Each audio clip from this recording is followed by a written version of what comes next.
Yo, what's going on everybody? It's your boy Naruto Explain here, bringing you guys another Boruto Naruto Next Generation discussion on the fallout from Boruto Chapter 80. And now that we know with 100% certainty that Boruto Part 1 is done and in the books, it's time for us to look at the one mystery surrounding Boruto Uzumaki that so many people have asked questions about, which is the Jougan eye of Boruto. Going into the time skip, we had so many answers to questions that we as a collective fandom have been asking for years now. Why does Kawaki turn on Naruto and Boruto? Why does Kawaki seal away Naruto? How does Kawaki get the karma seal back again? Why was Naruto being referred to as being potentially dead in the kanji? How does Boruto get the scar over his eye? When will Momoshiki's prophecy to Boruto about losing everything come true? And most importantly, what will cause the Jougan eye to appear in the story? That's why in today's video, I want to look at Boruto's Jougan eye, since it is one of the last remaining things we don't have a concrete answer to. As we all know, for almost a couple of years after Boruto's manga debuted 7 years ago, we never got an official answer on what Boruto's eye was until one of the lead animators of Boruto's anime came out with an official answer to what the name of Boruto's eye was, at the time stating that the then writer for Boruto's manga, Ukyo Kodachi, hadn't figured out what the name of the eye was, or his powers would be, or what the meaning behind the tattoo patterns on Boruto's body were when they came up with the plans for chapter 1 of the manga. But he said we learn it in time. Those patterns would later on be revealed to be the patterns of the karma seal, and the eye would be called the Jougan, and the powers that we saw displayed in the anime lined up with what the animator said at the time, which was that it would have sensory abilities that exceed Naruto's own when he uses Kurama mode, perception abilities beyond that of the Sharingan, a power boost that exceeds one that you get from the Rinnegan, and the ability to see through dimensional fabric separating this world and those Isshiki dimensions, with the power to access those said dimensions. In short, Boruto's eye was stated to be one of the biggest trump cards in the entire series, and it made sense to delay Boruto getting the eye properly until enough time passed us by. If there were ever a time for Boruto to pop up with the Jougan, it feels like the second part of the series was the most opportune time for this to take place, and I'll explain why. Right now, Boruto appears to be facing the most insurmountable odds ever. He's no longer able to rely on his father, something that we know the child in him still believed he could do even after Kurama passed away because of his comments to Damon. That beacon of light for Boruto has been sealed away now. Everyone who Boruto previously loved, with the exception of Sasuke, Sarada, and Sumire, they're now hunting him down for a crime that he's been charged with that he didn't commit, which was the murder of Naruto and Hinata. Boruto's whole world has been shifted upside down by the Shinjutsu, and coming out the time skip, having just the basic skills won't be enough, which is why Boruto needs to use Skillshare. This video is going to be brought to you by Skillshare. Just as Sharingan users are always upgrading themselves by copying ninjutsu with their Sharingan, you should be doing the same using Skillshare, because in 2023, traditional work and jobs aren't one size fit all, and Skillshare allows you a chance to learn new skills that can help you take a hobby and turn it into a profitable side hustle, and help you learn how to design a career that fits you. No goal is too small, and with Skillshare, what might seem like a mountain to you today will feel like a molehill once you start using Skillshare. Thinking about the future can be intimidating, but Skillshare helps take the pressure off by starting small and giving you the tools to start taking that first crucial step towards your goal. For me personally, the classes on Diversify Your Income and Earn Passive Income tool stood out to me because it's something that I'm currently trying to do, but I know I'm not foolish enough to think I know it all, especially when it comes to trying to build my own website, which is something I want to have up and running by the end of this year. So for me, I'm going to be taking Mimi Chow's courses because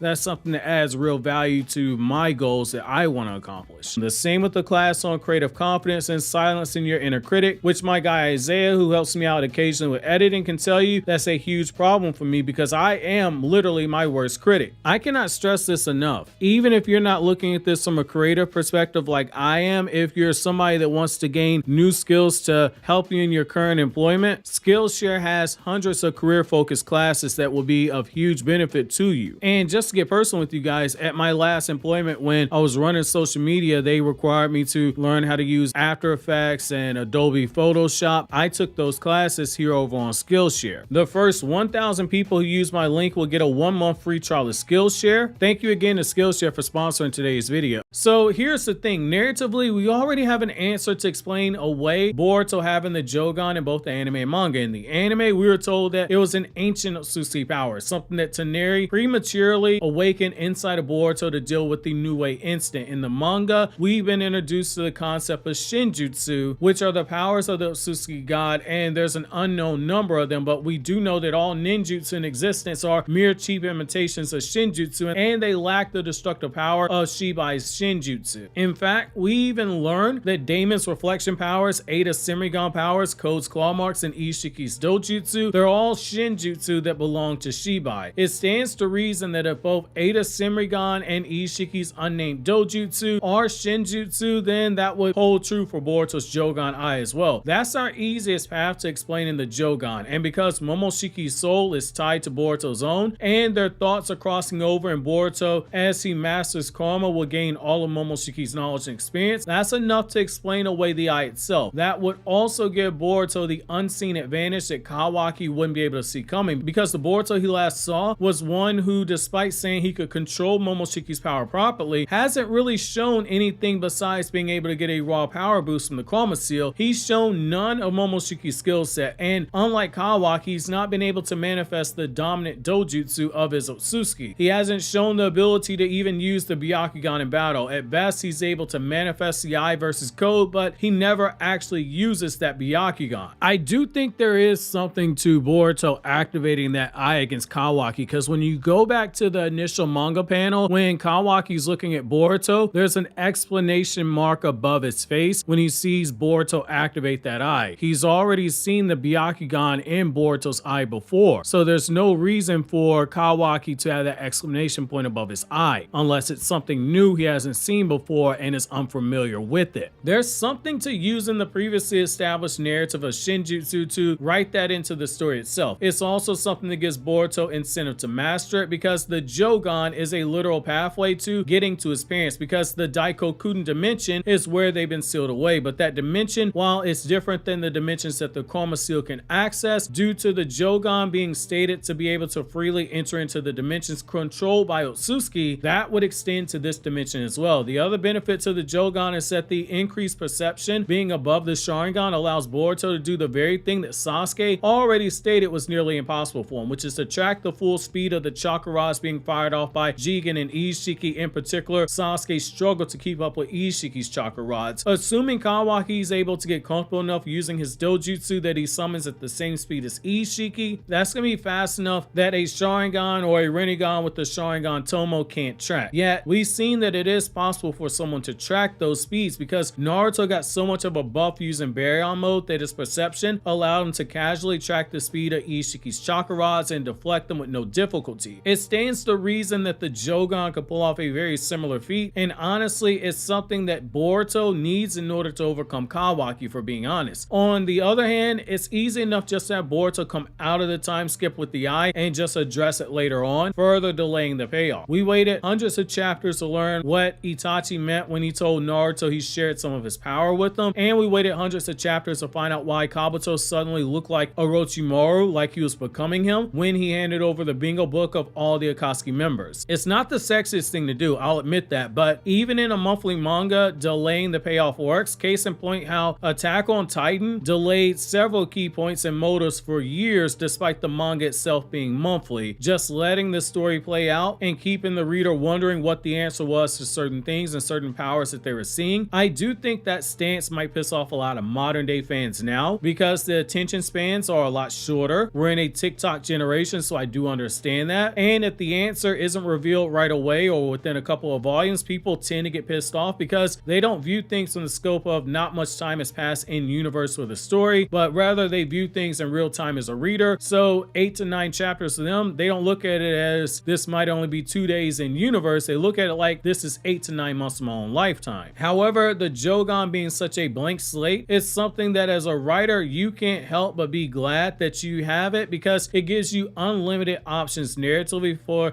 the path that you want to explore. Looking at the information that we have concerning the existence of Shinjutsu, it feels like this is the easiest path to explaining things that so far have been vague in both the anime and manga. It would also be a great way to turn the tables on Kawaki, because based off what we saw in the flash forward sequence, Kawaki appeared to have the upper hand in this fight with Boruto. He was still standing on his feet before he and Boruto activated karma, and Boruto was the one looking ragged and dusty and on his knees at that point, looking like Kawaki just smacked the main character plot armor fresh off this man's entire outfit in time before he activated his karma and his Dojutsu. We've all heard the expression that hard times make strong men, and one thing that we can definitely see is that based off of everything Boruto's going through right now, these hard times are definitely going to make him him a very strong shinobi. The story has already set up the narrative that both Boruto and Kawaki have more hidden powers that haven't fully awakened yet. Amato just casually stated that they'll be zipping around the village and flying around in no time. So given that Amato is basically a walking Wikipedia for all things Otsutsuki clan related, assuming that you believe everything he's saying, it stands to reason that there are more powers that are out there for both of them to unlock and use. One has to wonder, was this foreshadowing for more powers that not even Amato was aware of? Could it be the Jougan, or could it be the blessed eye of Lady Tenten, the destroyer of the multiverse? Who knows? But what I do know is that you can check out these other Naruto Explained videos you see on the screen right now.